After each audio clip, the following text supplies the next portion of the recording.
Good morning, everybody. This is P. Francis McNichol, otherwise known as Phil, to my best friends. My best friends in the world. I love working hard and making money so I know and feel enriched.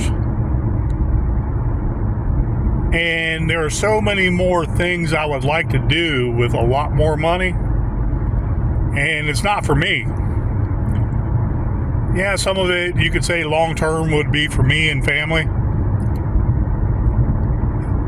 Seeking that one angel fund person or that one investor who would believe in me to have,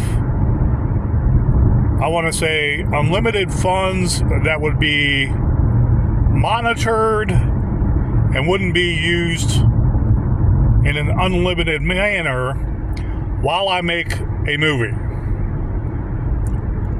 And I don't mean just given to me willy-nilly, but I mean where I have free reign to artistically write a narrative, write a screenplay, and do my heralded and coveted documentary, which will be part comedy, about Americana and deaths at the lake. And so I write, part of this video is, most of this video is about writing at this time. I write because I know how to write.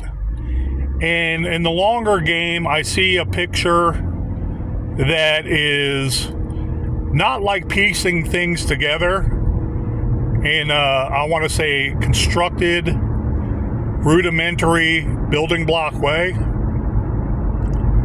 I want to say like a sedimentary, adding on, painting a slow but vivid picture as I move along. And doodling and poetry is literally something I've gotten a little used to, which I am enjoying more, because I was not always into poetry. When I wrote my short stories all throughout 2010 up to the present, my long game was untouchable. Yes, I've had some mistakes in the actual writing because of the manner in which I wrote or what I was writing on. Or an occasional just, dang, why did I do that? As I'm editing something, I'm like, how did I publish something when I knew that word was wrong, but I didn't have time to come back to it? So I kind of, it's not that I forgot. I looked at it a second time, but I mean published in an open forum. I don't mean published for money. So I know there is leeway for poetic verse, poetic lenience, poetic alliteration,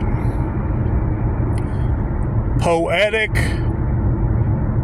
I want to say wherewithal to go many different places all over the stratosphere and still only say one thing, or write one thing and say a million things.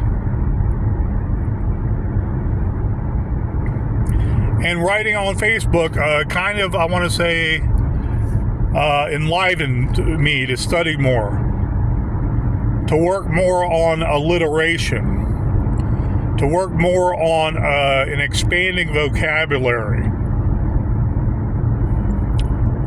And the unfortunate thing about Facebook is there are so many scammers, but there are people who want to make money and don't want to give away money.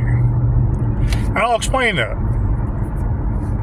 There might be people that are actual editors on all the groups, and they give a compliment to my poetry, and then I say, oh, thank you. Then they ask me a million questions in the comments, like, who did you publish it with? Who did you publish with? And do you want to connect because they can publicize for me more? And I'm like, no. One, there's no quantifiable way a writer can prove that their investment giving somebody, an unknown person or editor or publicist, specialist, they call themselves experts, and their package that they do for your book is making you money. You're going to make zero extra money as opposed to what you actually promote, and any fans you did curate might have been purchasing your books anyways. There's no quantified way you would know if you're making money sending someone you don't know, an unknown, complete unknown, whether editor or not, $300. So that $300 you throw in the fucking toilet. And they have no inkling or they're either scammers or they're bottom feeders, and they think they're going to get some money out of it with the unsuspecting new author. And as a seasoned detective, let's say I don't have experience as some of my people that came out of the academy, the police academy, circa 1990, class of 90-2. 52 people, and only a handful survived or lived through their 20-year retirement or what have you. And I'm very happy for them, okay? My inspiration comes a lot from being a detective. But with being a detective, I hate to also express what I know and what I don't know, because it's very scary. What I know is policies and procedures, and what I know is common law and judiciary. I can't say it. The judiciary and common law and common criminal law I am well versed in. Policy and procedure of even SWAT on most police departments. I don't sit there and research the FBI. I don't know how they handle all their stuff in terms of chain of command, when they activate what.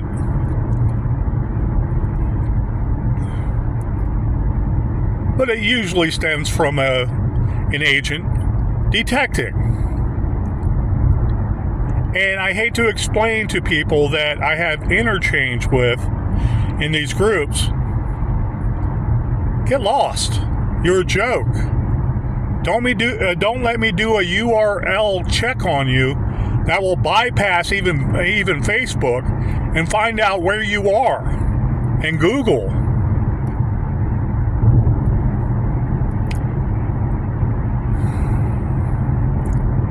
I don't even want to tell you no lie, but it's not hard to do. I know by syntax, tone of words, so to speak, choice of words, placement of words, sentence structure, punctuation, grammar itself, if you are a criminal or not. And it's not that I say, I laugh at that. I laugh at these people, probing the line, so to speak, and trying to get some extra money. Some of them may be actual writers that want to help, but they never offer a phone number that works. They never offer an address.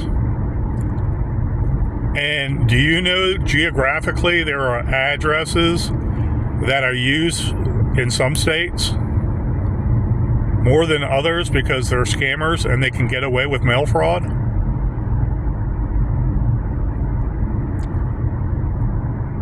And I sit there and I shake my head. Being a criminologist, not a sociologist or a psychologist, but having psychologist slants on a daily basis, I try to remind people, I've been working with the mentally ill since 1990. You know why? Because my scout beat was John Hinckley's home, Scout 182 in Anacostia, D.C. For 2 years of uniform patrol, dealing with the St. Elizabeth walkaways, who were on all kinds of psychotropic and mood-altering drugs. They would go across the street at the liquor stores, drink a little pony of alcohol. It was just enough to send them out flying. Even worse than their original disease, schizophrenia. You know, the kind of, I want to say, lunatic fringe that would play with their feces, that would consume their urine, that would go up there and accost people and try to stab them. I hate it when my mouth dries out. Sorry, my apologies. Lord help me now. And I often wonder if on Facebook it's worth it to even just practice. I love it. I love it when people give me an attaboy. And I know in my heart of hearts, that was a good one. It's not about everybody saying, oh, that was a good one. When I know it was a good one, I love that. So part of this video is acknowledging scammers. But it's also to warn the writer, especially new writers. Do not believe these people and you're going to make a lot of money. You're not. Self-publishing, you're not. No one knows your name. No, not a million people know where to look for you. And if you had a million people that can go find you and where your work is, where your novel is, very discerning few percentage points would even think of purchasing the book. They may purchase the book and ask for a refund. What do you think a traditional publisher would say about that? Well, you had a good cover, you had an interesting title and catch, and epilogue, prologue, testimonial from some other author about the veracity of your work and your book. And someone sends back a notice to the brick and mortar. This book was horrible. Many typos. Lots of open-ended loose ends where I don't know what the point was or what the author was talking about. The author totally misrepresented what his write-up was.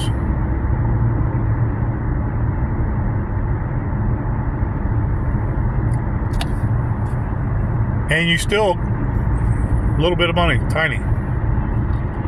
Oh, but on Amazon you can make it yourself and you don't owe money to anybody. Of course. Okay, fine. Doesn't mean people know.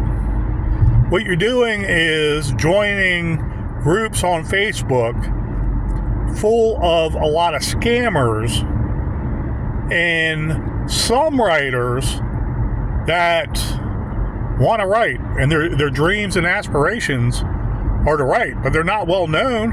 I'm not saying they're bad.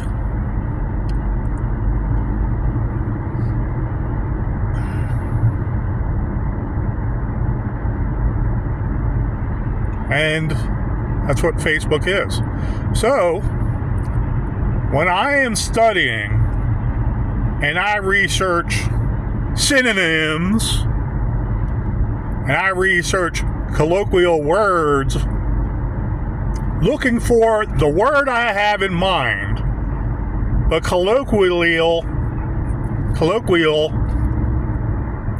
and artistic, it all makes so much sense to me because I am finding more and more beautiful words that I knew existed. So it's confirmation on a well-laid education in Virginia I was raised with. Didn't always use it. Lord knows I had to work at it since then too. But I can pick up on words. And I want to say 2012 to 2017, I studied almost every phrase known to man in the Latin language. How we get a lot of sayings we say today in terms of philosophy. And I learned to read Spanish because of Latin and breaking down the actual root of the word. Talk about confusing. I think it's R-O-O-T, but it might be R-O-U-T-E, like the route. The root as in where it started from, the seedling, and then it started to grow. That word then took on more and different exciting meanings. And so, when I'm on Facebook, someone chimes in that writes in the comments, and I'm looking at, I was like, okay, normal English. He's speaking normal English. He has some kind of probably Dunning name, but it sounds foreign, like Echo, whatever it was. Arrow or no, God, what was it? Regardless, it sounds like a foreign name. And he starts telling me that just because you use big words doesn't mean your poetry is exciting. I'm paraphrasing. And he writes this long paragraph about losing the reader just because of large and different words that are unknown. And I'm like, yeah, no. I will write the words I want. One, because I can. Two, because it is alliteration. Three, I already knew the words, and it was a perfect alliteration, while I'm researching all kinds of other words. As a poet, as a well-trained poet, who knows tenses, who can literally edit a newspaper article.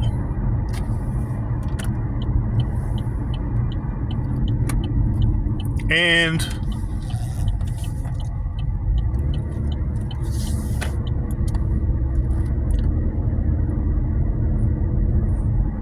I'm wondering,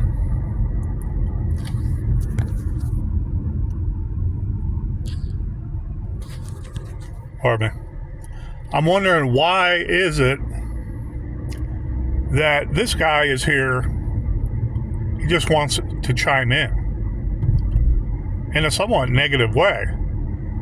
It's like, it's all right if you can critique the work.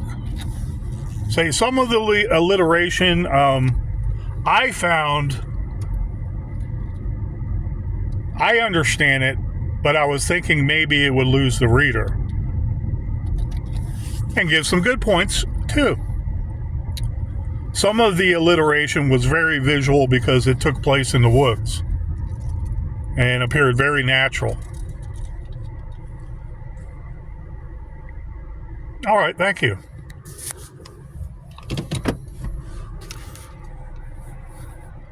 Thank you very much. And I'm like, okay. Shoon, for example, is archaic for shoes, and it fit into my rhyme scheme. Next, swoon, old, archaic. It fit into my rhyme scheme. I loved it. It was what I was envisioning for Indians and white Europeans, Anglo-Saxons, fighting each other, and what a tree witness, a broken branch witness, sitting there throughout the ages because of that tree, and then it broke a limb, and it is its own ghost, an entity, absorbing the souls that were killed in those woods. My last poem. And blood filled the makasins, spelled M-A-K-A-S-I-N-S, plural, or makasin, singular. And I'm thinking the bigotry of not our language, but people who interpret it as it has to be one way. Because you're not saying more contemporary words? What does that matter when we're losing our vocabulary? Is what this person doesn't understand.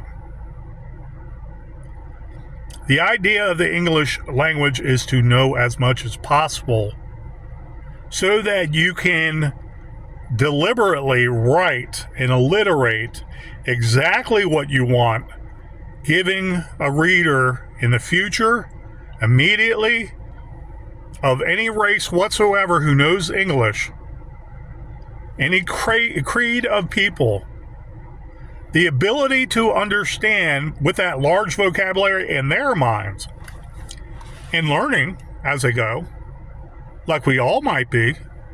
Even the great ones are still learning different stuff. I would like to believe if they started younger, they probably have a more quicker, vast vocabulary of words and a data bank here when they pull it up. I can tell you mine is up there. It doesn't always connect to my mouth, as I've explained before. So I wrote Marcescent Entity yesterday morning, and I posted it, right the night before, because of the eeriness I feel in the woods going to go shooting sometimes. And I see this branch that has fallen from the tree sticking to the ground slightly, like it's standing up, leaning against a vine with thorns and some twigs sticking up of a smaller bush that had no leaves on it. And this tiny twiggish branch has leaves on it all throughout the year. The leaves are not going anywhere.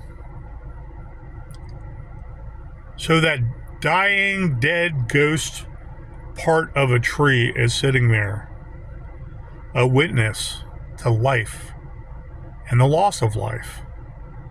Perhaps a deer walking by, old age, maybe a snake going by, catching a small rodent, eating it, leaving its discards. The deer and the 5-point bucks walk by, get shot by hunters. Maybe 80 years before, there was cowboys and Indians, or settlers and Indians. And I'm referring to after they've been together for a while, occupying the same land. Had skirmishes and people died on both sides. Many American Indians were treacherous as they come, treacherous as Genghis Khan, and slaughtered white children just as much as the Western encroaching U.S. military that gets a bad rap a lot of times.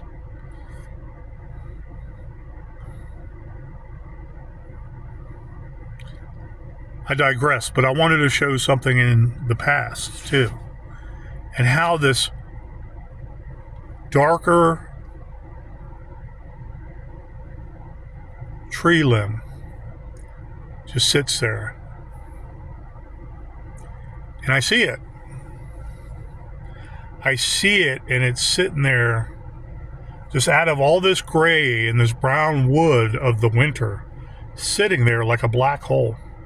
Dark brown leaves, never moving. Flying in the wind going through its leaves. Aging, but not moving, nothing changing. Like a testament to a time capsule. Staring at me. And it's dark too. When the gray cloudy days are getting a little darker, a couple hours before dusk, you're looking at it, it gets darker and darker like a black hole. Why do I bring that up? Because I believe there was a word that can describe that branch that was not shedding its leaves, that was its own entity, that was very ghostly, and it was in my soul looking at it, amused.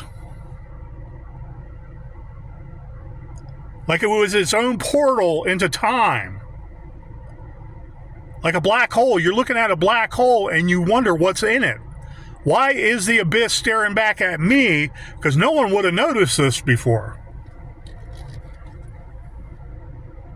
I knew there existed a word for a branch that does not shed its leaves when it initially dies.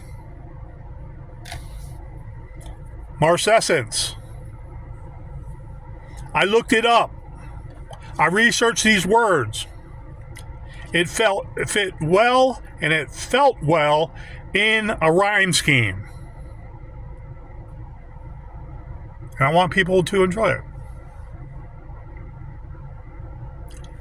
Not mad at necessarily the criticism.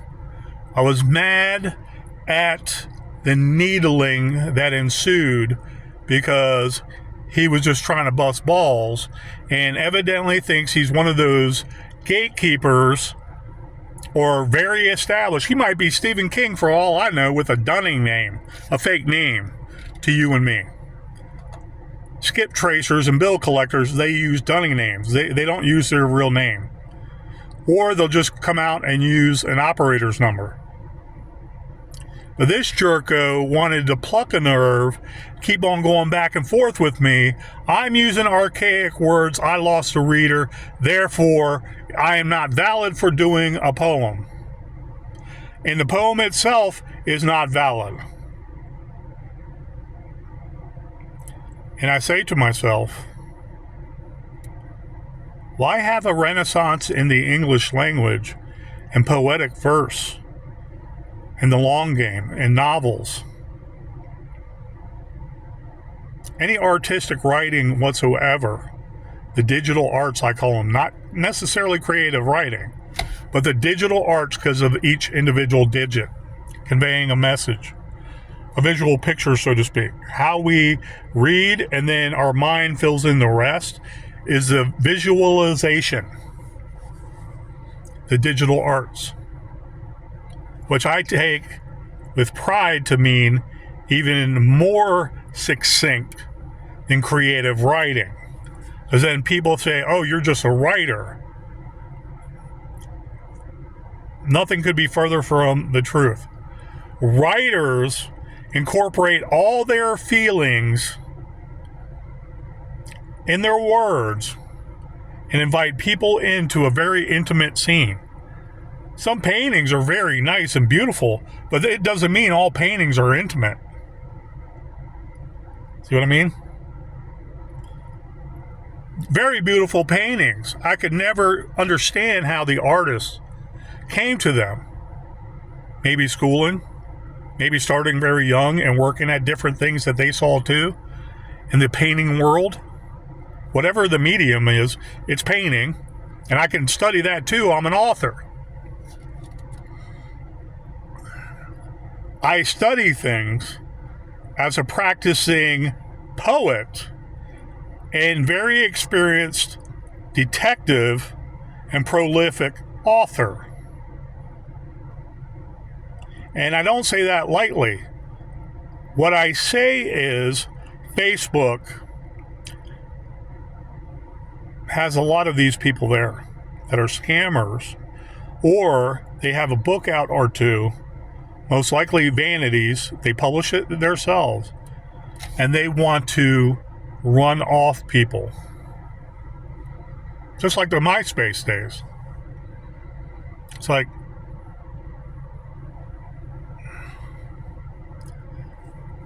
I hate to psychoanalyze anybody.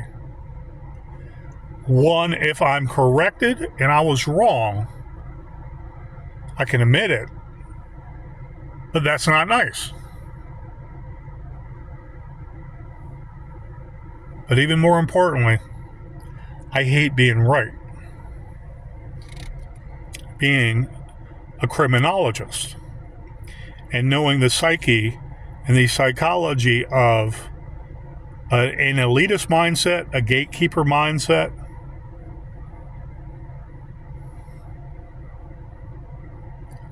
Marcescence is a branch that breaks off from its tree that is missing a certain pigment where the leaves are not going to detach as if a regular tree and fallen leaves do when the leaves die. I knew it existed, and for months I'm looking at this tree going to work. I'm sorry, this branch, besides all these trees. And I see this branch with all the leaves on it, and at different times it looked dark. Like a cave, like an abyss, like a black hole, like a portal, like a time machine, or at least a recording device of time immemorial. And I knew there existed a word for that. I researched that word for months. My feeling about that. A branch sitting there. The leaves are withering, but they are not falling off. They are dark. They are foreboding. Not necessarily harbingers, but they are foreboding. The area I frequent. So I was driving around, and I drove to a place near work. I took photographs of trees that have leaves that don't shed new leaves. I mean, they don't shed the old leaves until new leaves come on springtime.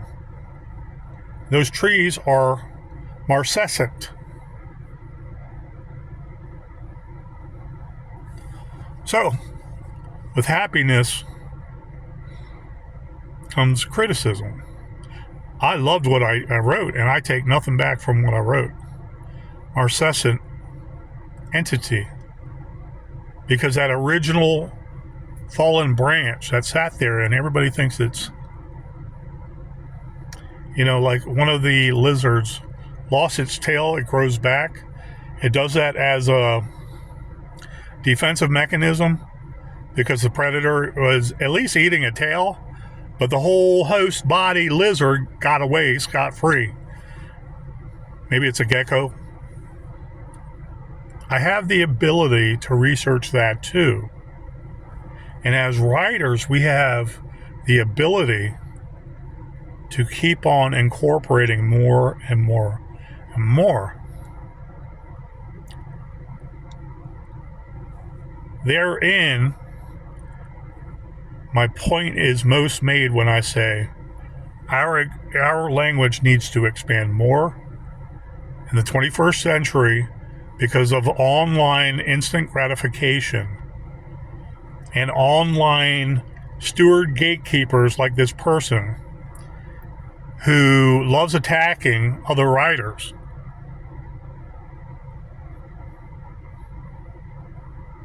Who don't want you online. And my point is, I will do anything in my power to do a poem that I love and is only my vision, and I hope other people can see it and enjoy it too. Expanding that vocabulary, expanding that vision, expanding the mind, seeing other things. There could be millions of readers in the cities who don't see nature constantly. So in the 21st century, with all these greenies that think they know nature, these sadistic fucks that don't have God in their life, they don't know nature like I know nature. The poet knows nature. The painter knows nature. The meteorologist that has to write their own little reports before they get on the air, like they know nature. And I mean that as a joke, because a lot of times they get the weather wrong. But they still have to write in art. They have to speak like an art, so people understand it. They are their own artists. In the open airwaves, I give them credit for that, at least, if I disagree with a news report. There is an art to it. You can't say that about many careers or many things we do, even as a hobby, like writing, painting, murals. Whatever the art medium is or art task is, the digital arts are more specific and should have a wide-ranging vocabulary. Archaic, new-aged, Shakespearean, I want to say flavors, styles, stanza styles, sentence and line styles. I've been looking at some on the chats, not the groups, but the group sponsored chats. There are some people that do a good poem, and then don't have a good poem, or two or three or four. And I was looking back at some of my just shorter poems. I want to say one-line, two-line rhyme, couplets. Yeah, I'm glad I didn't publish that. I'm glad I didn't put it in my ensemble. I'm okay if people critique it. I actually got a lot of compliments on stuff with junk. I just threw together and it was like word of mouth stuff.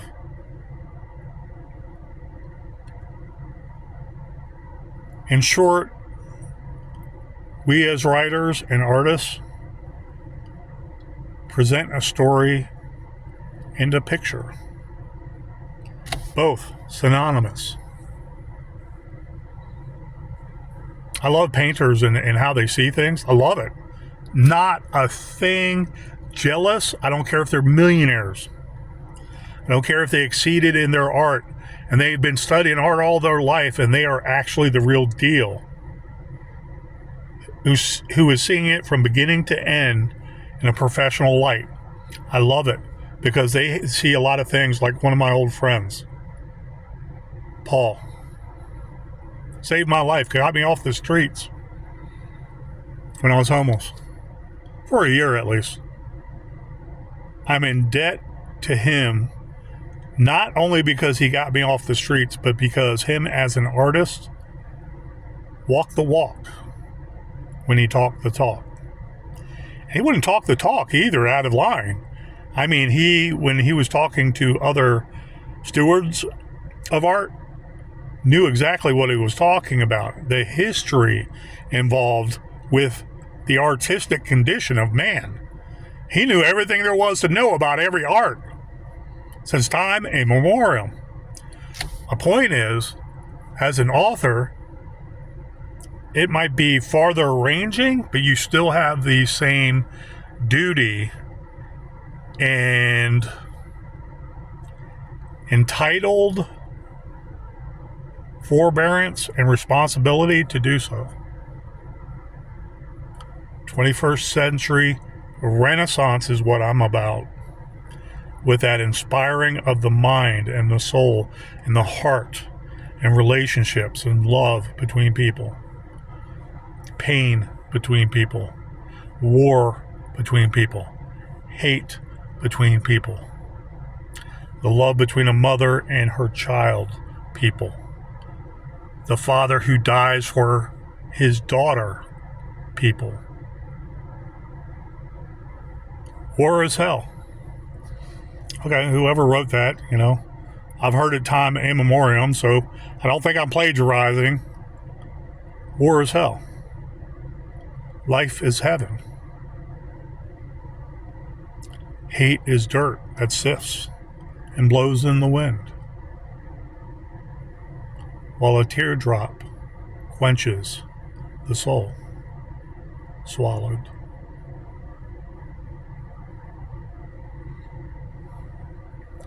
As an artist, study for your own well-being, of course. Presentation, always work on.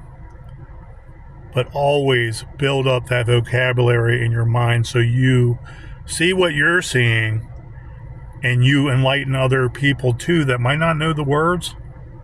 They're like, wow, that sounds beautiful. Let me look up that word. Shoon. It's another word for shoes. Nice. Renaissance is what all authors should be ultimately for. Not just the money, not just the prestige, not just for saying you're the best author in the world, not for all the accolades. Renaissance. In this future, this century coming here, for expanding the mind and enlightening the human condition to newer heights. It's philosophy, but it's well-founded. It's well-founded. Love, hate, sourdough saltiness, zit-covered strawberries that taste delicious in a brimstone hell where I reside. Flying beside an eagle, looking down on humanity in a quagmire of bile, weeping. God bless, guys. Renaissance. Expand the mind and the ass will follow. Whoever said that, I heard that first on the movie Platoon. Heard it a couple times in the military since then, too. Free your mind, your ass will follow. Something to that effect. Might be off a word. Our legacy owes humanity that, at the very least. God bless, guys. Have a great day. Be safe out there.